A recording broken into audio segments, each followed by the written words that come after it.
El Poder Ejecutivo sometió recientemente al Congreso Nacional para su análisis, ponderación y finalmente su eventual aprobación un proyecto de ley que tiene como objetivo fomentar la declaración de patrimonios que hasta el momento personas físicas y empresas no tienen declarado a nivel de la Dirección General de Impuestos Internos.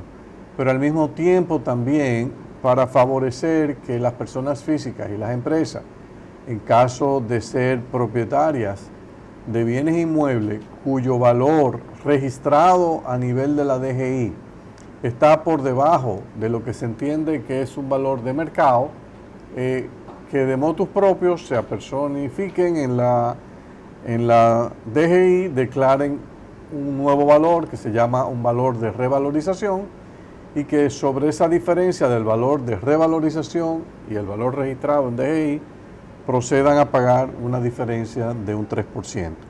Para los bienes patrimoniales que pueden ser activos, inversiones en moneda nacional, en moneda extranjera, en acciones, en lo que sea, que tengan personas físicas y personas jurídicas que no estén declarados, se le establece una tasa de un 5% de penalidad. Sobre inventarios, por ejemplo, empresas que tengan inventarios mayores que los declarados a nivel de la DGI, que sobre la diferencia de inventario paguen un 5%, y esto que planteamos del 3% sobre la revalorización de bienes inmuebles. Nosotros pensamos que el proyecto, en sentido general, es un proyecto positivo, pues contribuye a mejorar los niveles de transparencia patrimonial de los contribuyentes y se marca dentro de toda esta filosofía que se está dando en la región de que para facilitar el cumplimiento con las leyes internacionales que penalizan el lavado de activos y la falta de transparencia patrimonial, se le da una oportunidad a los contribuyentes que puedan declarar patrimonios escondidos y al mismo tiempo también actualizar los valores que tienen registrados los organismos oficiales para las propiedades. Hay uno de los aspectos del proyecto que a mí me resulta un poco comprensible en materia de dónde está la lógica, y quizás me voy a tratar de especular un poco de por dónde esto puede estar.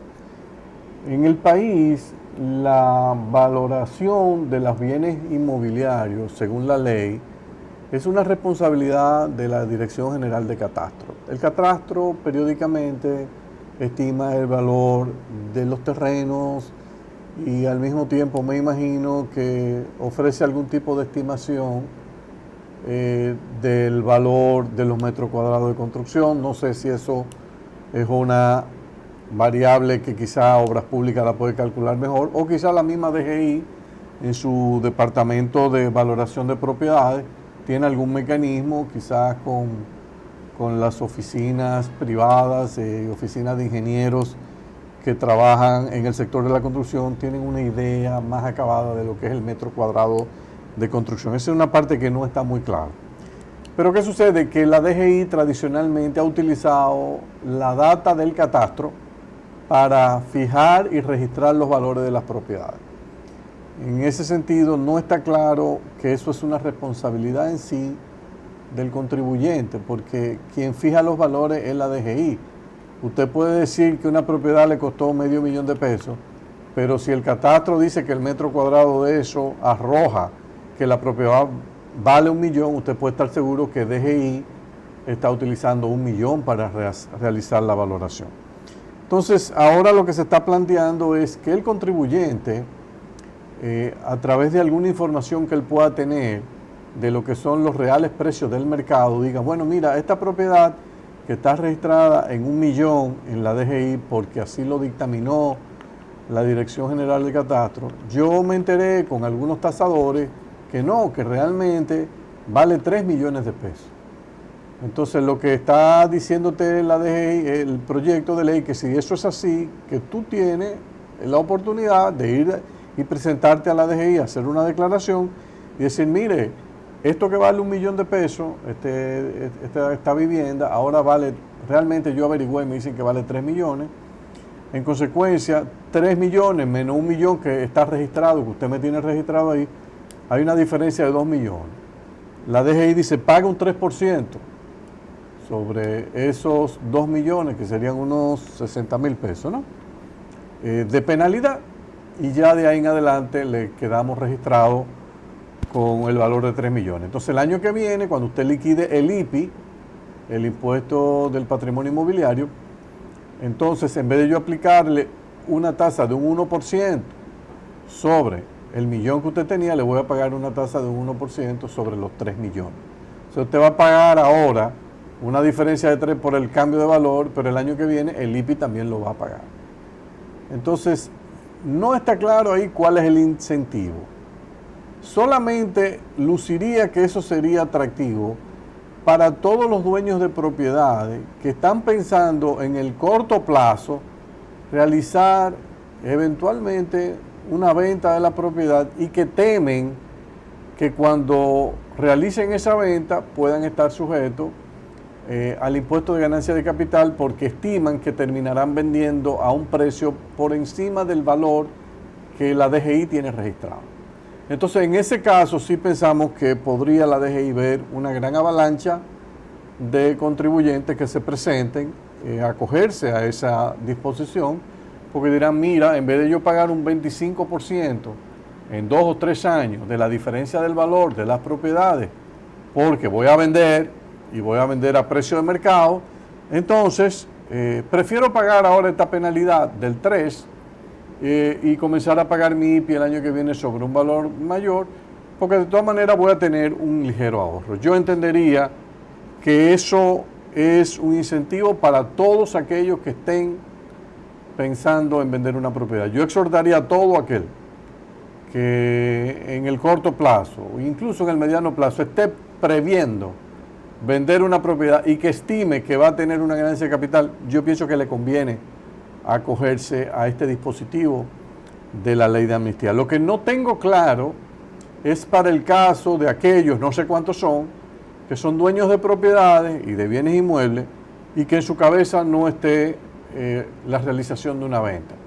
Consecuencia, para ellos no hay el ahorro derivado de una eventual venta de la propiedad fruto del gran impuesto de ganancia de capital que pagarían versus acogerse ahora a la amnistía. Entonces, ahí puede ser que no haya tanto incentivo de los contribuyentes, porque después de todo, si uno se pone a ver, el precio que está registrado en la DGI no lo aporta el contribuyente. Es una decisión que la DGI importa de un listado que elabora la Dirección General del Catastro. Para ese contribuyente sería más cómodo y más sensato que la DGI tome los datos del catastro actualizado, que el catastro se asocie más cerca a los precios del mercado, se acerque a los precios de mercado de la propiedad y fijen eso para el cobro del IPI.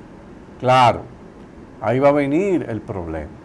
Ahí van a descubrir que cuando todas las propiedades que el catastro entrega información de precios, si entrega la información de precios de mercado, es posible que el gobierno va a sentarse con la DGI y le dice, apárate, espérate un minuto, si hacemos eso vamos a generar una protesta social fuerte.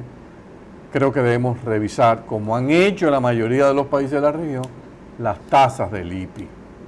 Y ese es un tema interesante para ser metido dentro de la reforma fiscal integral que tenemos pendiente.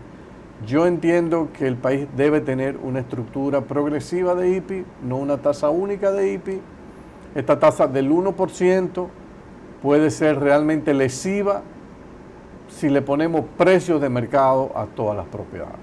Entonces quizás lo que vamos a tener es que esto va a ser algo transitorio y que eventualmente cuando venga un programa de reforma fiscal integral vamos a tener que meter dentro de la reforma un capítulo para tener, como tienen otros países, tasas del IPI diferenciadas, por ejemplo, una tasa de 0,25, una tasa de 0,35, una tasa de 0,50. Y entonces, con esas nuevas tasas, usted aprovecha entonces y mete los precios de mercado. Y así no se le van a caer sus recaudaciones del IPI, y todo lo contrario, pueden subir. Porque no descarte que los precios que tiene la DGI para muchas propiedades inmobiliarias apenas representan el 20 o el 25% del precio de mercado de muchas propiedades. Pero la gente aquí analiza, tú puedes ser megamillonario en propiedades, pero el tema es si tú tienes el cash flow suficiente, el flujo de caja, para tú honrar un IPI a precio de mercado de propiedades que tú no has vendido todavía. Porque es otra cosa. Yo creo que el precio del mercado, no, mira, el precio del mercado es el precio al que aparezca alguien que está dispuesto a pagarte. Ese es el precio del mercado. Porque yo puedo decir, no, esta propiedad vale 10 millones. ¿Hay alguien que te la compre de millones? Nadie. Y a 9, tampoco. Mira, apareció un tipo a 6. Bueno, ese es el precio del mercado. En ese momento, ese es el precio del mercado. Entonces, eso es algo que es una variable que está flotando. Y lo ideal sería, si queremos motivar esas declaraciones patrimoniales lo más transparente posible y cercana al mercado, que las estructuras de tasas reconozcan las características de los niveles de ingreso del país y se acoplen a esa realidad, para lo cual habría que fraccionar la estructura actual de la tasa, que es una tasa uniforme de un 1%, que dicho sea de paso, no recauda mucho. Yo creo que las recaudaciones andan menos por debajo, la parte del IPI, menos de 1.000 millones, de los 3.000 millones, claro, eso es para personas físicas, porque hay uno, que es el de las empresas, que se cobra bajo el impuesto a los activos. Pero creo que en ese aspecto, de nuevo, el resumen para esa parte es que todo aquel que esté pensando vender una propiedad, yo le recomendaría que haga el cálculo, pero creo que le va a favorecer acogerse a la ley de declaración de patrimonio y revalorización. Sobre las otras partidas, 3%, 5% sobre los activos depositados nacionalmente o en el extranjero y 5% de los inventarios, lucen un poco alto, lucen tasas altas. Parecería que hay un interés ahí de ver si aprovechan y pueden recaudar una cantidad importante de recursos. Yo no sé realmente cuánta gente se va a acoger ahí. Pero en ese caso, si tú pagaste tus impuestos, decidiste tener una parte de tus ahorros fuera del país. No tienen que acogerte. No, pero tú puedes decir, este año gané tanto, lo tengo aquí en República Dominicana, saqué una cuenta afuera, pagué mis impuestos, saqué el dinero hace 5 años y lo puse en una cuenta en Estados Unidos. Sí. ¿Por qué ahí yo, por decir que si ese tú dinero... no declaraste la ganancia de capital que tuviste fuera, o los intereses que devengaste fuera... Pero fuera se pagan tasas impositivas. Si tú eres extranjero, yo creo que no. Sí. Se pagan. Se pagan tasas si tú eres extranjero. Okay. Entonces ahí habría que ver, porque imagínate que hace 8 años, 3 años, 2 años. Entonces habría que hacer cálculo de diferencia. Claro. O simplemente decidí poner una parte en una cuenta de ahorro, en un money market. Imagínate que tú lo pongas en un money market y tú lo pongas fuera de aquí y lo pusiste ahí. Tú dices, mira, yo tengo este dinero fuera. Pero si tú lo hubiese tenido, si tú y yo somos 2 personas idénticas, tú decidiste dejarlo aquí y yo lo decidí poner fuera. Sí, ¿Cuál es la diferencia? Pero fíjate que aquí es patrimonio no declarado. Si de alguna manera está declarado, tú no te tienes que acoger, porque puede ser que tú tengas dinero depositado aquí en instituciones financieras y que tú no lo tengas declarado para fines de la DGI, o que lo tengas fuera, invertido en algo y no lo tengas declarado en la DGI, y entonces te están diciendo, mira, si tú tienes eso y quieres pagar un 5 sobre ese valor, ven, lo pagas y se acabó y ya lo dejas registrado. Claro, porque por ejemplo, todo el que tiene inversión en el mercado de valores aquí, o el que tiene inversión en la banca, un certificado que le están sacando el 10%, me imagino que eso lo excluyen, porque ahí, acuérdate, cuando el banco paga, te paga los intereses, te retiene el 10%. Sí.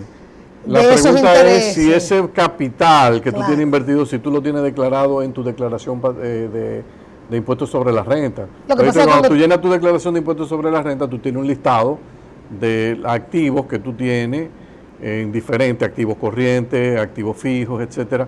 Y puede ser que haya gente que tenga cosas en paralelo, que diga, mira, no me ponga eso. Pero es que un empleado no hace la declaración de impuestos sobre la renta. No, empleado, esto no es para empleado, esto es para gente que hace su declaración personal, me imagino yo, y que ellos entienden que tiene dinero y que no tiene ese dinero totalmente declarado. Pero eso tiene que estar dejado muy claro, porque imagínate una persona que decidió estar empleado y otro idéntico, que decide estar no empleado. y los dos pagan sus impuestos todo el tiempo.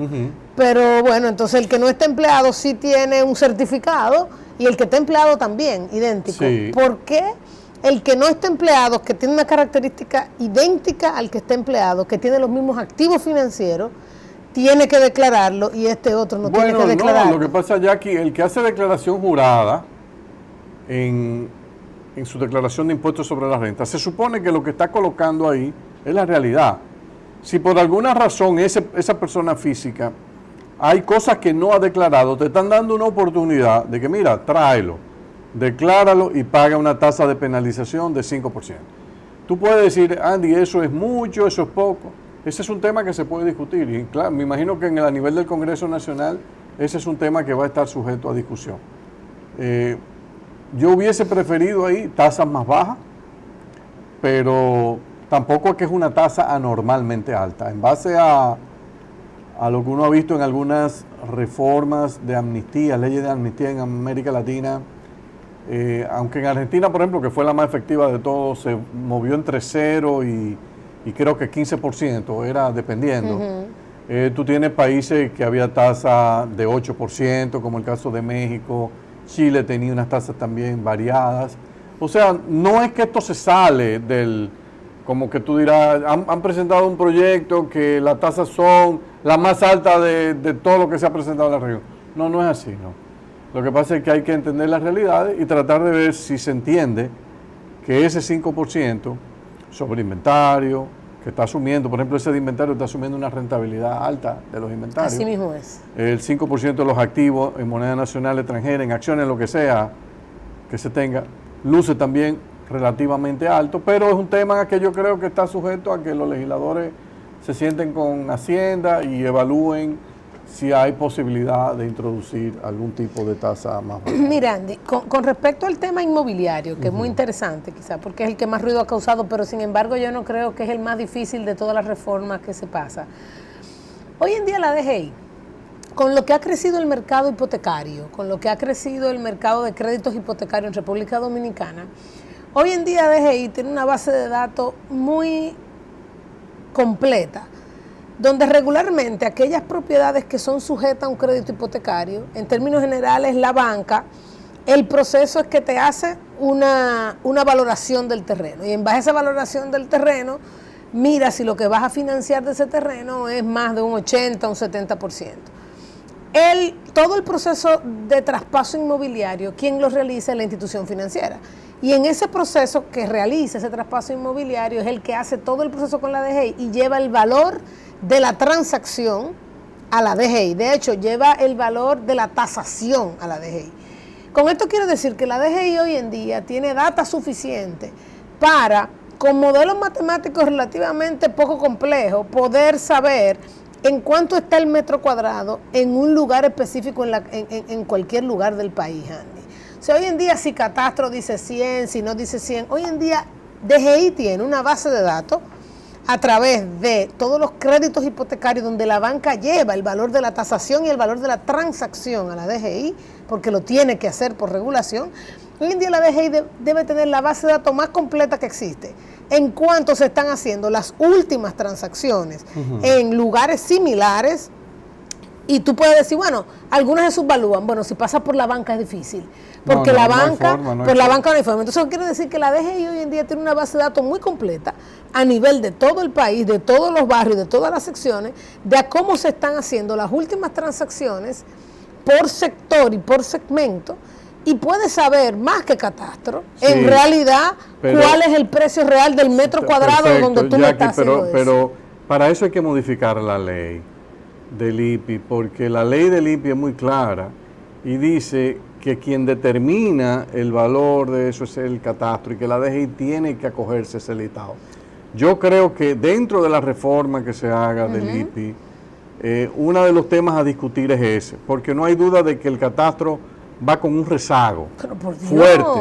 Yo te puedo decir, mira, que en alguna zona del polígono central, el Catastro te dice, mira, el metro cuadrado de aquí está en 25,000 pesos. Y sabemos que eso es mentira, porque 25,000 pesos, ¿cuántos son? Son $500. pero tú sabes de transacciones que se han vendido a 1.300, 1.000, 1.200 y 1.300. 1.300. Entonces la DGI dice, bueno, ¿qué hago aquí? Está obligada a llevarse de los precios del catastro. Y yo creo que por eso es que también ese impuesto recauda tan poco. Pero de nuevo también tú puedes decir, bueno, no, vamos a poner de golpe los precios del mercado. Ok, ponlo ahí en 1.300, con la tasa del 1. O sea, mire, usted pagaba $1.000.000 de pesos de IPI, va a pagar 3,5 millones de pesos. Entonces, ahí es que yo te voy a decir que los políticos en el gobierno van a decir, espérate, vamos a sentar. Y entonces ahí es que tenemos que ver cómo tú balanceas el objetivo de recaudación con el objetivo de transparencia. Y yo creo que hay que irse a un punto medio. Mira, vamos a ceder un poco en lo de la recaudación, vamos a tratar de ganar la mayor cantidad posible de transparencia y para eso vamos a cortar la tasa del IPI. Vamos a cortar la tasa del IPI porque a la larga vamos a ganar más con transparencia que con un empuje fuerte inicial de un año, de un boom de recaudación. Y yo creo que eso es lo que debería, desde mi punto de vista, prevalecer. O sea, si tú le dices a DGI ahora, no, méteme los precios del mercado, el problema es que lo veo venir, una fuerte discusión entre la tecnocracia y la clase política en el Estado. Entonces ahí van a tener que llegar a un acuerdo. Sí, Andy, pero al final, otra vez tú me hablas de comunicación dentro del Estado. Porque imagínate que Catastro no tiene la información que es. Y DGI le dice, ok, Catastro, vamos a hacer un proyecto juntos nosotros dos, donde yo te voy a decir este análisis que yo he hecho. Y sal y haz un levantamiento en base a los datos que me da este análisis que yo te estoy dando a ti, Catastro, a un levantamiento. Andy, en 6 meses, Catastro puede variar sus precios, simplemente en una colaboración Catastro-DGI. Eso es lo primero. Lo segundo, que como tú bien dices, y yo quiero que esto es importante decirlo, tú dices, mira, las tasas son muy altas, ciertamente son muy altas. Cuando yo ajuste los precios hacia arriba, que yo creo que es lo que debe suceder desde el Estado, no desde las personas, entonces obviamente tú vas a tener la oportunidad de que mucha gente que no paga, va a pagar, eso te va a dar un ingreso extra, lo que te va a permitir a ti disminuir la tasa. Perfecto.